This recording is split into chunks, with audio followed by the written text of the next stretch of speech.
Hello friends, it is me, Miss Jamie. We are back with a virtual book club. Sorry, my brain went blank for a sec. Of course, we are reading Waking Nightmare, and we are on chapter 4. Perfect. So, as always, I'm just going to dive right in. We'll look at any pictures that are in here. In case you forgot, last chapter, that is when Nicky discovered that mysterious tent full of weird drawings where everyone's terrified. So that's what happened last time.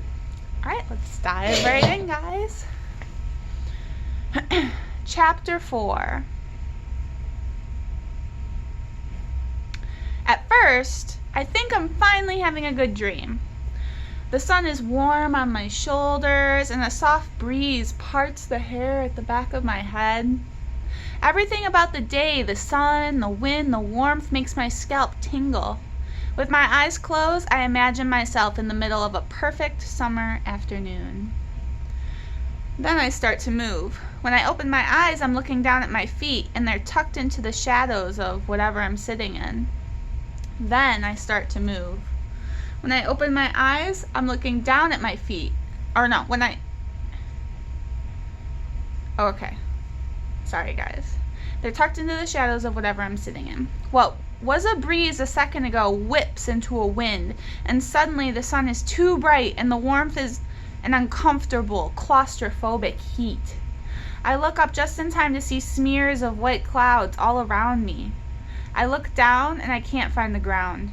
I'm sitting on the hard metal of a shopping cart, and a thick bar locks my legs in place, pressing against my lap with a vice-like grip. I'm moving faster now, leaned backwards in an incline. What I see in front of me makes my stomach twist. A steep, sloping set of tracks climbing higher and higher through the clouds. When at last I reach the top, I dare to turn around and find I'm not alone in the car. There, with its empty face and bound hands, is the mannequin from last night, frozen in its seat, waiting for the same drop that I'm waiting for. I scream as the car tips forward, with the metal bar barely keeping me in my seat as we plummet towards the ground, crashing through the clouds and skipping off the tracks. The skin of my face ripples against the force, and I hold the metal bar for dear life, encircling it with my arms. Suddenly, the bar releases, and my body whips upward, chasing gravity towards the ground as I struggle to hang on with one arm. I can see the ground now, and it's coming fast, so fast that I look for ways to brace for impact, but there's nothing I can do. I can only wait for the fall. Then, maybe, this will end. Maybe. Except now, I see the ground clearly. And there are more robot mannequins flitting in and out of the shops and shelters that make up this nightmare amusement park. Their tiny wheels move their long bodies unsteadily, flinging limbs in every direction as they struggle to keep upright under the speed. As my car approaches the ground, they all look up and my body whiplashes against the velocity.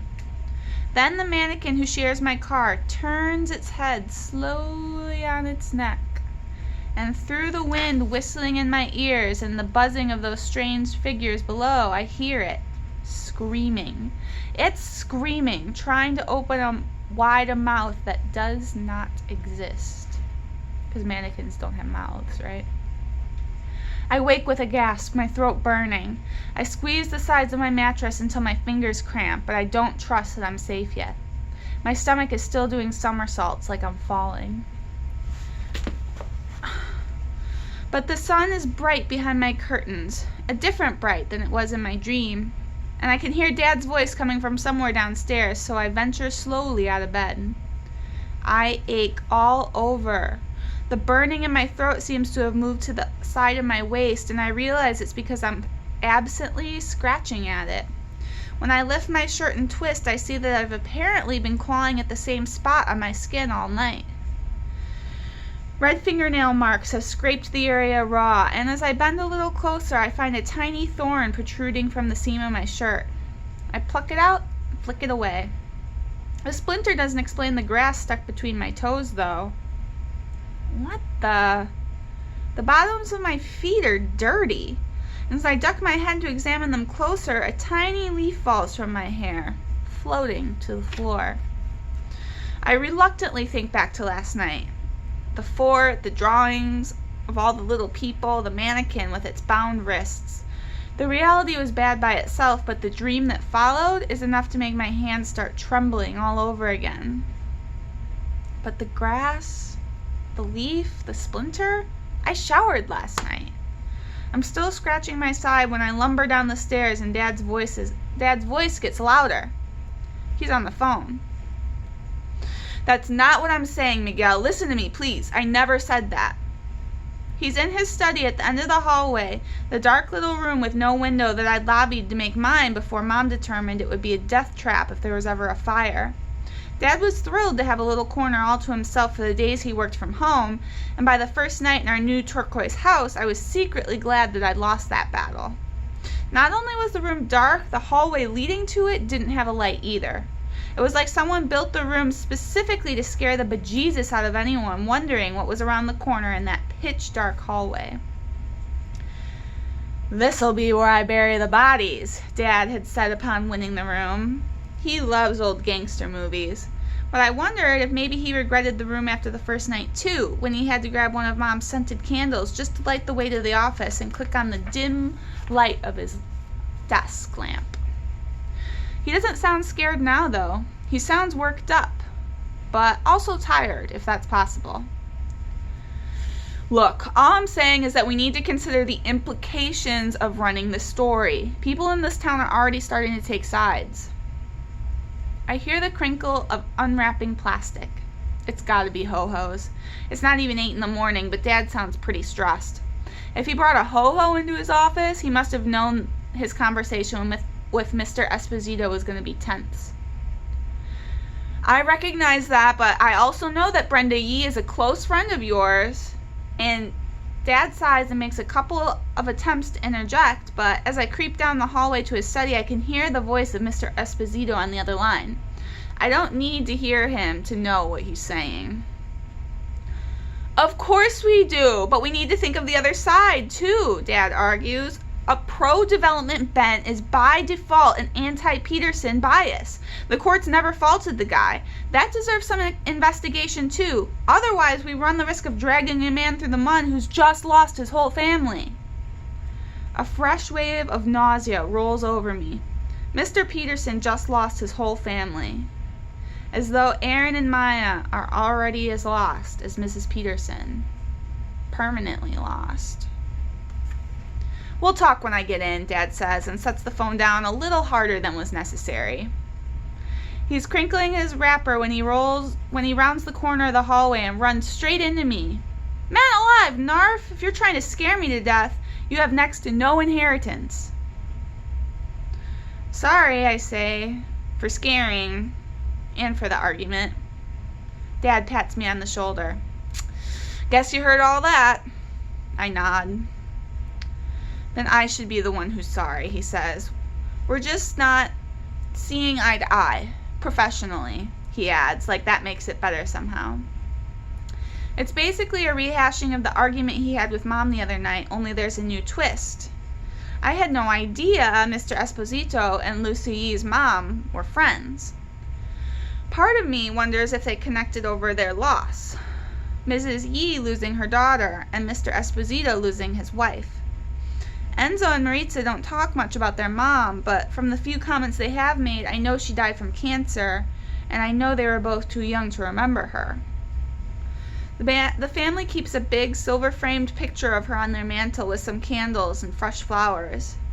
She was beautiful, with dark brown hair like Maritza's and a smile that I bet Mr. Esposito still thinks about. All I know about Brenda Yee is that she's smart like my mom and a lawyer who pretty much never loses a case. She does a lot with the Ravenbrook City Council, and apparently she's been working hard to get the Golden Apple Amusement Park leveled for a long time, something nobody knew about until the whole Earth Pro debate started. I've heard Mrs. Tillman whispering a little too eagerly to customers at the Natural Grocer about Mr. Yee and how he was so devastated by the accident that he had a breakdown and moved to Canada, leaving his wife, the town of Ravenbrooks, and every last memory of his daughter behind. Why does it matter if Mr. Esposito is friends with Mrs. Yee? I asked my dad on our way to the kitchen. Dad's quiet for a second while he pours himself some more coffee. It shouldn't matter, he says pointedly. So you think he only wants you to run a mean story about Mr. Peterson because he's on Mrs. Yee's side? Dad stares hard into his coffee cup, his forehead creased. Well, when you put it like that, it really doesn't seem so complicated, he says, then smiles a little. I don't think he's innocent, I say to Dad, and Dad's smile fades a little. See, the thing is, Narf, we should have something more than just suspicion before we write a story on the guy. So, you just need some proof? I say, staring down at my dirty feet, bits of grass making the spaces between my toes itch. He takes a sip of coffee and stares at me. Did I ever tell you how I knew that I wanted to be a journalist? I shake my head. When I was younger, I was at the park with my buddies, and this family walks up to an old man, and he's holding a dog. This family starts walking towards the man and his dog, and all of a sudden, the little kid that was with the family calls out to the dog, and the dog goes running right to him. Doesn't even look back at his owner, just goes straight to the kid. It's only after that happens that I notice the guy behind the family with a notepad, and another guy behind him with a camera. And the family all poses for a picture, and they ask the kids questions, and the guy with the notepad writes down their answers, and then they all leave. The old man and the dog leave with the family? I ask. No, the family leaves with the dog and the reporter, and the old man stays behind. Hang on, they took his dog? Dad smiles one of those smiles that's too sad to be a real smile. No, they took their dog. I read about it in the paper the next day. See, this family had lost their dog 5 years prior during a storm. Turns out the dog was fine. He'd been living one county over with this widower who took him in during the storm. So, did the old guy get visitation rights or something afterwards? I have no idea, Dad says. But I mean, he was a widower, and then he had this dog for 5 years, and then he just loses the dog too?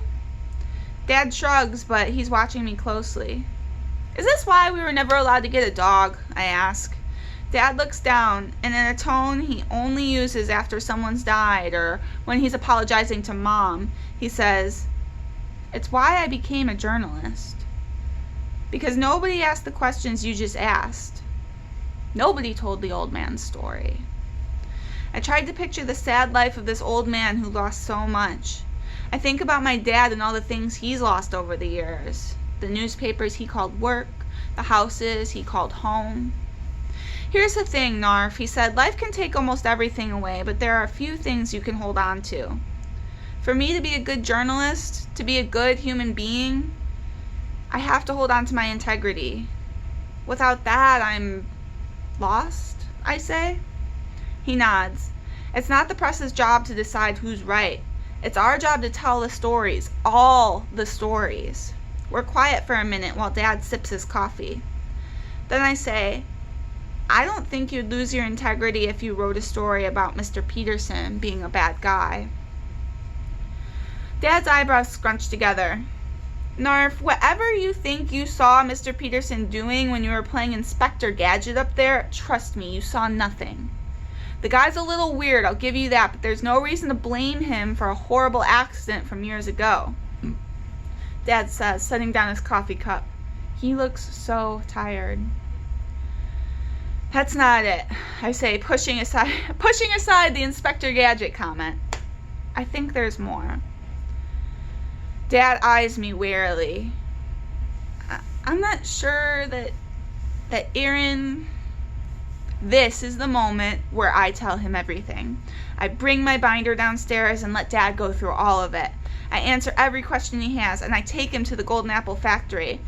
I take him past the old park, and I show him... Show him what? What do I really have? I have a note from Aaron that I can't explain. I have a pattern of behavior I can't comprehend. I have a treasure trove of strange drawings and a creepy mannequin and countless questions and 0 answers. I have absolutely no reason for my dad to write a story that makes Mr. Peterson the bad guy. A story that would stop him from fighting with Mr. Esposito, that might just let him keep this job for more than 6 months. That could make Brenda Yee feel like someone actually cares that her daughter died, and maybe, just maybe, that it was someone's fault.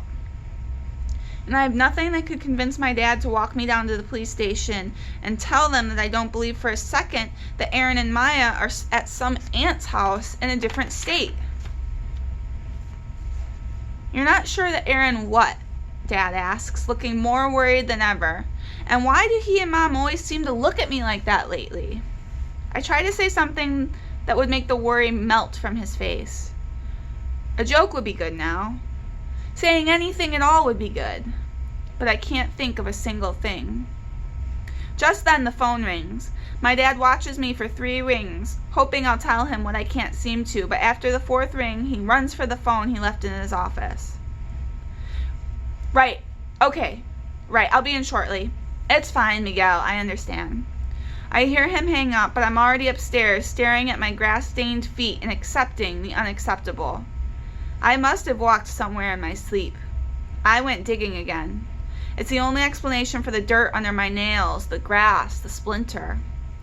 And while I want to believe it's because there's some subconscious drive to find the critical piece of evidence that will make my dad write the story he needs to write, I don't actually believe that's the reason my crazy brain is making me sleepwalk to the last place I'd ever want to go at night.